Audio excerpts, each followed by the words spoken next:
Lloyd Vehicle Consulting. Still not sponsored by Lancaster Insurance. Maybe one day.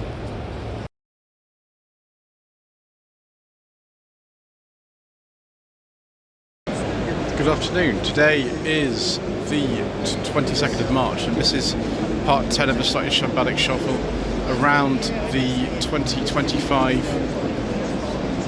Practical Classics Classic Car Restoration Show here at the NEC in Birmingham. I do apologise in advance for any incorrect information if I fall over, if I just generally make a massive hash of it. I'm afraid just the way that it goes on this channel.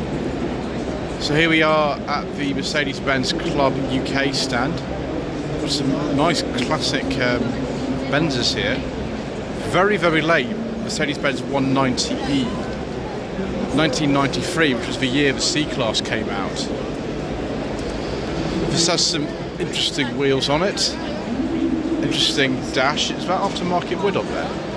Interesting steering wheel. It's got a cat on it, won't it, if it's 93, and it's just a 1.8, which actually was quite a late engine for these.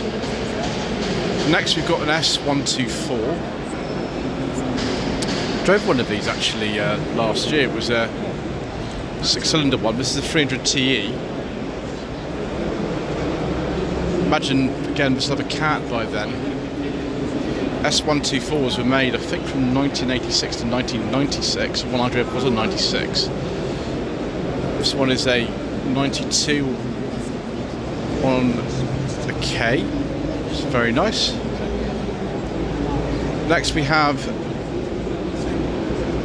a crazy 500 SEL AMG.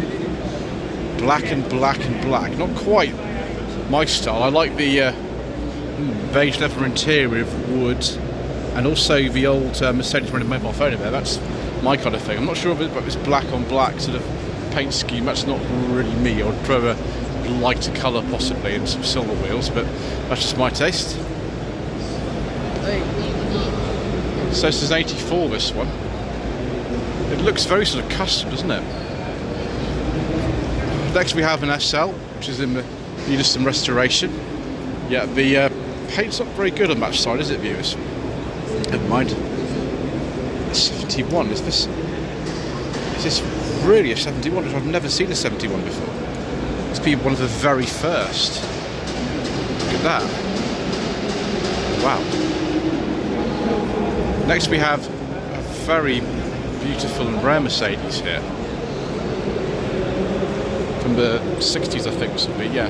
1965 220 SE automatic. They were sold over here, these, but they were very, very rare and incredibly expensive. But a very, very attractive car nevertheless. You can see what someone would want to pay for that quality back in the day. W111.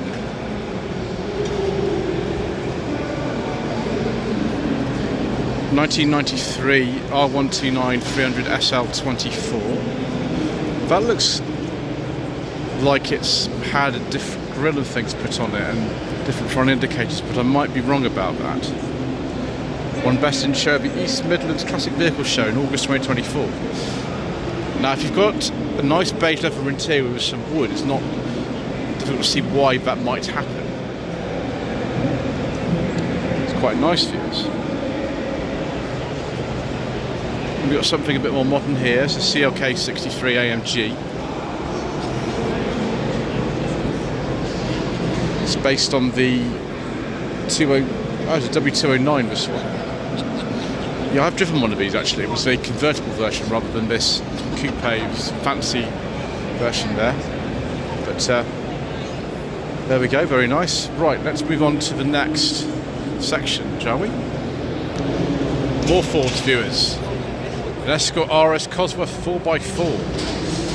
Yes. Increasing in value as I'm walking around it. 1995, registered in Chelmsford. I wonder if it was registered by Ford UK themselves. Often they were if they were registered in Chelmsford.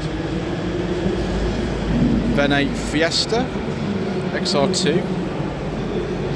That's had some different wheels fitted to it. Very sort of period looking, sort of 1980s graphics on things like that. I wondered if this is what these looked like when racing back in the day. And another Rovers Cosworth hatch. Yes. I think these were made sort of 86, 87 only from memory. Something like that. Could be wrong. Feels part of the family. Yeah, hold on to it, I would. Mark III Cortina 2-door. In two-tone paint.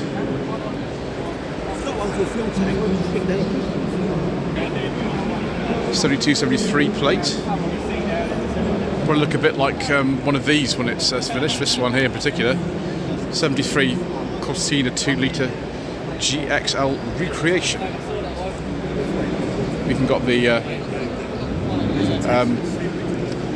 valve cover there looking very green.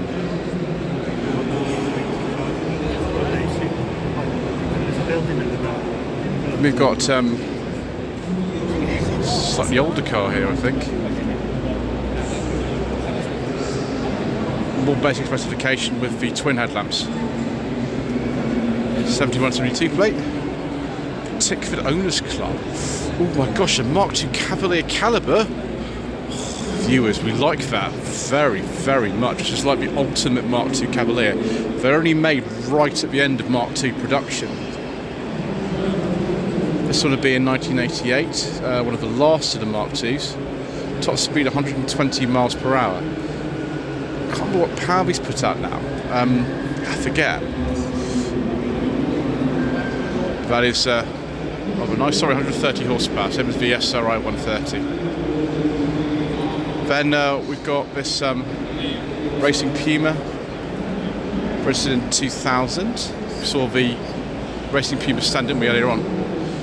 And then another Rovers Cosworth Archer 500, registered in, built 87, registered for some reason in the early 1990s. Present value £125,000. Yeah, probably, maybe more than that now. More that I've just walked around it, I think. And then a Tickford Capri. Now these were most common in white, so being red is quite rare. This one is in 1985.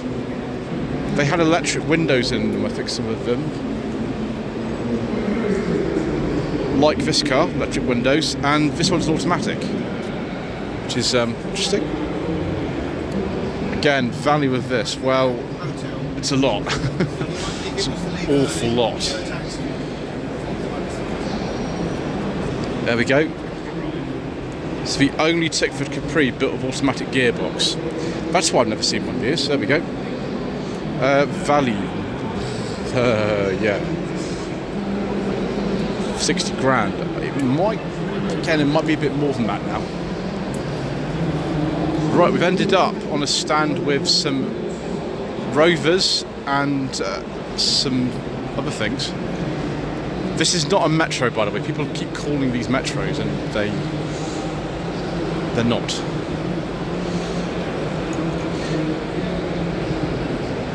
Gosh, we can't even talk about it, viewers. What the heck's that doing in there? No, oh gosh, no. No. Oh, phew. Thought we were going to have to skip the entire stand, viewers. Instead, we've got this interesting sort of monogram paint. 2004 pre-facelift River 75 Connoisseur SE V6 Tourer.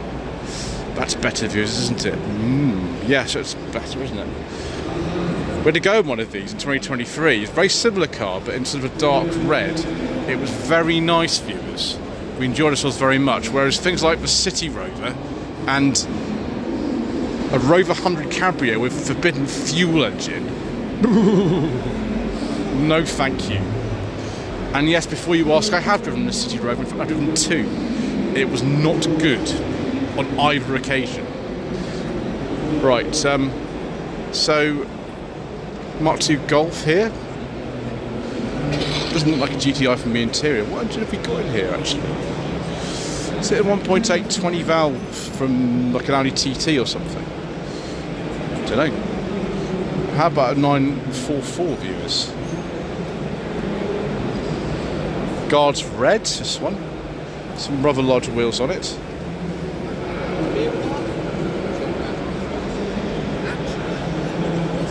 Nice big exhaust. Then the Volkswagen Trekker, as they were called over here. They're called a thing in America. Yeah, it is. It's a Trekker Type 182, rather than a thing or whatever it is they were called in other places in the world. It's nice. We like that. 75, 76 registration. And then we've got this Focus, facelift Mark 1. I hope this is a petrol, viewers. I really hope so. Can't see. 1.6. You take it. Oh, fantastic! Yes, brilliant. I love that. Nice colour and everything. Next stand. The MGSV Club. Very nice, viewers. Appropriate plate on this one. These were only sold from 2003 to 2005. There were some ones registered a bit later, but that was the main production. Based on an earlier car that was sold as a Cavalli, then a De Tomaso, and sort of built in Italy and finished in Longbridge. You've got various Fiat, Ford and Rover bits in those. The air front end's been removed on this, so we can have a look at it. So this is SVR, it's got a 400 horsepower engine. Excellent. More power. They actually also made an automatic version of this, and I've done a walk around on one of those an awfully long time ago. Because they had one in stock at Summit Garage in Dudley. Unfortunately, I wasn't able to drive it because we didn't have insurance for it, but there we go. Yeah, there we go. It's one of the sort of late continuation ones on a 2009 plate, although even that's a personal registration. There we go. Big Ford V8 engine and plenty of power. So Rover P6 Owners Club. Some nicely turned out cars. Early one here. So 1966 2000 SC in Wedgwood Blue. Wedgwood Blue is also a colour on the 75 in the late 90s, of course. I've driven a 67 2000 SC automatic, which is owned by Alex Marx's assets, who you would have seen in actually part number 6 on Allegro. 76 2000 TC, so quite near the end of production, which is in 77 for these. Then we've got a 71 3500S in tobacco leaf. The S models tended to be manual in this country, like this one.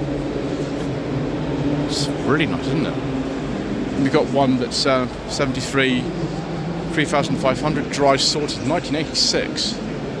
That's obviously is requiring some work. The bonnet in particular looks like something really weird has happened to it. That's really strange. Interesting. The Norfolk and Norwich Rover Owners Club, 1964 Mark 1 P5 3-litre hearse. I don't think I've ever seen one of these as a hearse before. I have driven one of these. It's a 73 P5B coupe. One of my friends owns it. Never seen one of these before. That's interesting. And we've got a P4. It's a Rover 100. Again, I have driven one of these. It was again owned by Alex Marx's assets. It's called Jesse, a 61 Rover 100, like this one. I found it a bit tricky to drive, viewers. They have a very strange gear shift set up, and they have very heavy steering. These are a bit easier.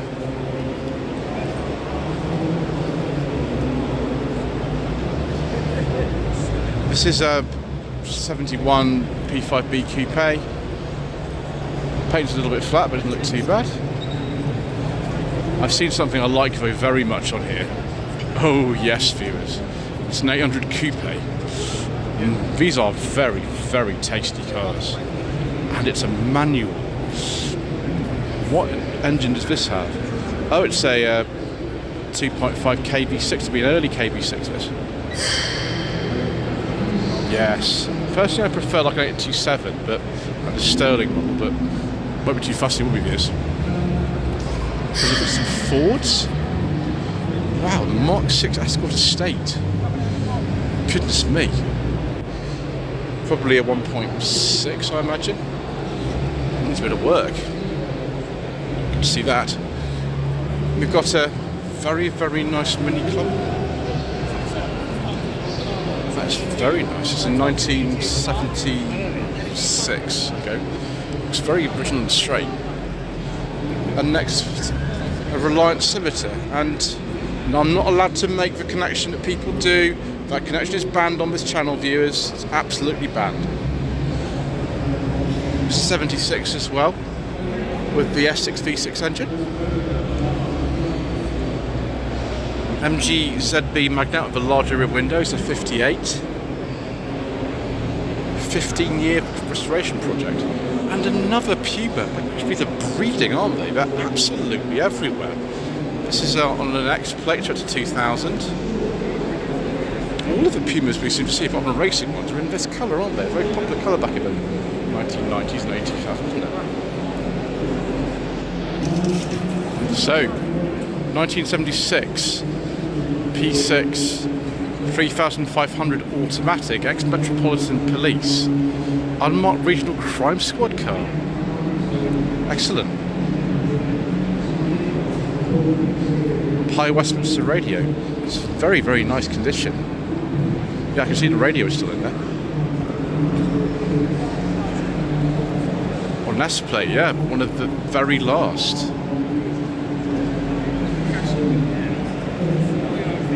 Another 3500 here. See if we can work out what colour this is called. I always forget colours. But yeah, they're in the 1970s.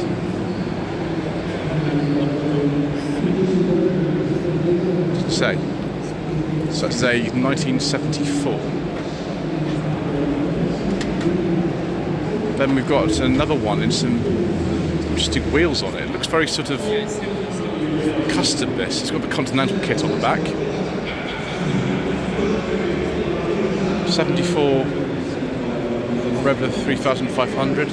Scarab blue with ebony trim. Technically it's called. Oh, those wheels are actually off. Don't know. Another one with the Continental kit here. Same colour as the other one, isn't it? It's also a 3500 with these very, very nice alloy wheels. Are those wheels off an SD1 or something? Can't remember. Then next we've got the North American dollar area, NADA specification. 3S scoops on the bonnet. It's a 1970 3500S. So why is it right-hand drive? That's really, really strange.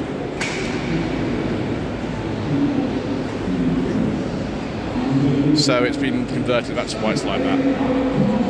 Okay.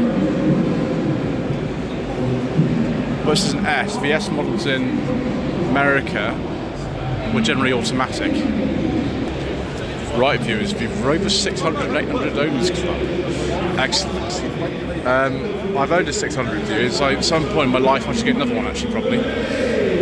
This one is from an era where they didn't carry the individual modifications on the back, so by this stage we just said 600, so it's a bit more difficult to tell what they actually are.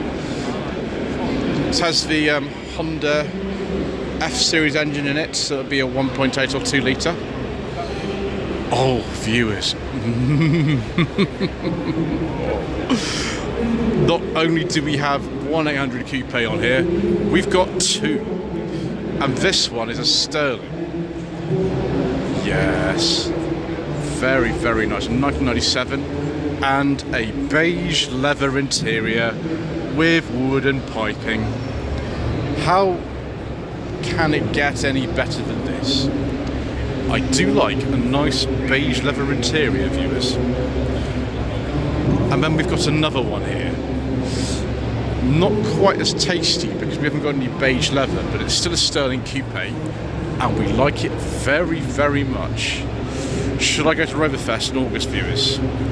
Don't know if my lady wife will let me, but we'll see. This one actually has the T Series 5, T Series engine in it, 5-speed manual.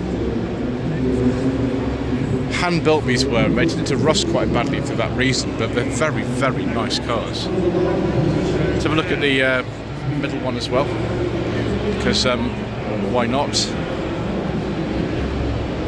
This is a Vitesse, which is presumably from about 1996.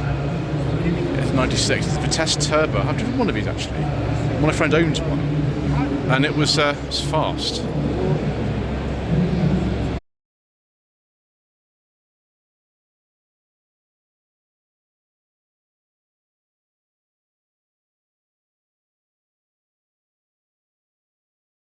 So 200, 400 club viewers, and yeah, got some R rates here, of course.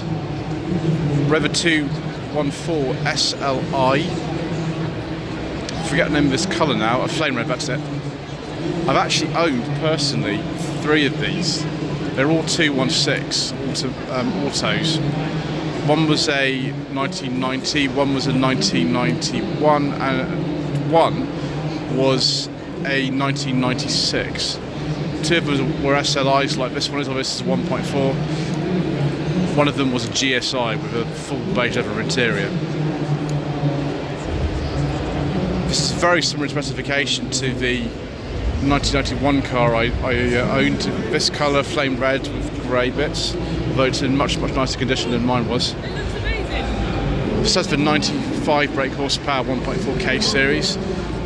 In late 1992, that was increased to 103 horsepower, and the indicator on the front were changed. So the 400's got a grille, which was then fitted to the 200 in late 1993. The successor to it was really the HHR Rover 400, like this one. This is a base model, a 414i from I think 1998. There we go, it's got the slightly more powerful 1.4 103 horsepower in it. And then we've got a couple of Rover BRMs. This is one of the press cars from 1998, S something WOM. They're all this colour with the BRM front sort of scoop there, and also the red leather interior. They're very valuable now, they weren't for many years. Well, then we've got this stand here where Mr. Bill from the fuel power tunnel should be, because Mini is here. In fact, Mr. Bill is here, but first of all we'll talk to Nigel, who had some difficulty fitting himself inside the Mini. So Mr. Bill did a video, actually on Thursday did a video, where he sort of arrived in the Mini. It's a 1991 Mini City. It's been sort of quite tastefully modified to have all sorts of cafe racer type style bits on it and lots of stickers. My sticker's on here somewhere. Where's my sticker gone? It's probably on this side, but isn't it? Yeah, there we go. There it is. I don't know how they got Nigel and out of there, honestly. And we've got something else that's quite dear to my heart. This is a 2000 Rover 45 V6. Now, it shouldn't have indicator, it should have clear indicators, but this is a very early one. I think it's probably owned by MG. Sorry, right at that time would have been Rover. MGF didn't exist till a bit later. And we've got a beige leather interior wood, which is the early type interior. The one I had a later interior than this. It's a 2003 model. It's similar. That. Hello, sir. Hello, Joseph. I see you're a man of taste on this stand this time. Yes. It's a V6. And it's a very early one. It's one of the earliest we know of. Yeah, why has someone put the indicators on front? Because that's not standard. I think it was on the PPD cars. Yeah. I don't. This is pre-production. Sorry, not pre-production. Pre-production drive. Yeah, I've never seen one like that before, but it's very nice. It's a nice example. Thank you, sir. So we've got a couple of ZRs here. This one I think I've seen before. I think it's Rob that owns this. See, you're around here somewhere. Oh no, sorry, it's not that one. It's another one. So 2004 MG ZR 105. Yes, Rob owns another one that's similar to that. And then we have 25 SEI, which is a very, very late one, an 05 plate. This is Rob's car, there we go. I don't think I've seen this one before. You've got the leather interior and the chrome mirror caps like that. Oh, hello, Mr. Bill. Hello, how are you all? Sir, I gather you've been having fun this weekend. Oh yes, you've got the Mini on the stand with loads of other MG Rover cars. Yeah, it's been a great time here. Those people come over and said hello. What's not to like? Indeed, sir. Your car is looking very shiny, sir. It's not looking too bad. The car's not been washed since Sunday. Today's Saturday. So it's been nearly a week. Done quite well, sir, I think. Yeah, it's not too How bad. is Nigel? Is he alright in there? Seems to be he's done a well of a time in there. Yeah. It's certainly getting a lot of attention. There's not really room for any friends in there, is there? So it's taking a lot of room. Just a bit, but I'm sure you can get someone in the passenger seat. Okay, we'll have a look. We'll have a look again in there.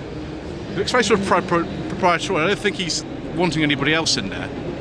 There we are. Thank you, sir. No problem at all. Right, I shall continue, viewers. Hopefully we get things right. I should be getting things right at this sort of stage, shouldn't I? Another Rover 214. This time an R3 shaped one. This is a 1997. Have we even got windy windows in here? No, someone's actually put electric windows in this one. The interior, the wheels, of a slightly later car. Doesn't actually say there. They're not particularly valuable, these, unfortunately. This is the 75 brake horsepower version. Most of the 214s were the 16 valve version, 103. That's got Rover 25 or 45 wheels on it. And a 214 Cabrio. This is a very early one. It's still got the indicators that original design on this one. I imagine actually that this is late registration because by 1993 they had the later indicators on them.